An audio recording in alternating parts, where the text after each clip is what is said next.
So there certainly are a lot of fears with the whole introduction of the multiverse into the MCU. A lot of people are speculating that this might be Sony's way of sort of fudging around with Spider-Man's and rights and what they've established to pull Spidey out of the MCU. Let's talk about this and see where this might go. So naturally, with the introduction of the multiverse, this really opens up everything, to the MCU. Pulling in characters from wherever they want, doing whatever they want with them, establishing other continuities. This is all possible. Hell, at the end of Endgame, we saw that, so it's not really out of the realm of possibility. Recently, there's been news Amy Pascal is leaving Sony, although for the duration of her Spider-Man contract, however long that is, she's going to stick around. After that, somebody's going to take over, and, there's a lot of fears that Sony might pull Spider-Man back. Certainly that's a thing that could happen. I'm not saying it will. We just never know. It's Hollywood, right? Who knows who the next guy to take over will be. Maybe it's Avi Arad, and he absolutely hates Disney and Kevin Feige, so you never know. Same with Tom Rothman, so things could get out of hand.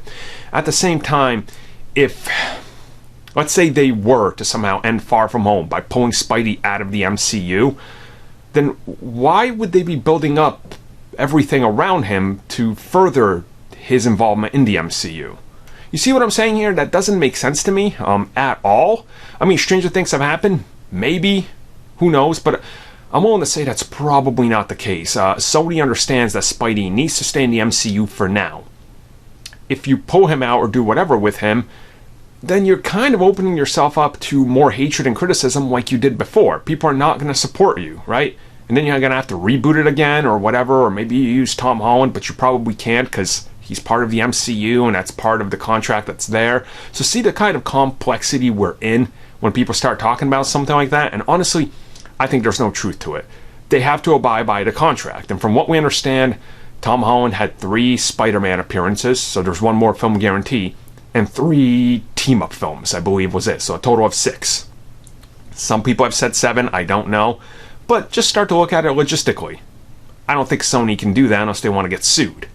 And I know people are going to bring up, how can they get sued for wanting their own character? Well, they signed a contract, so they have to work with the duration of it.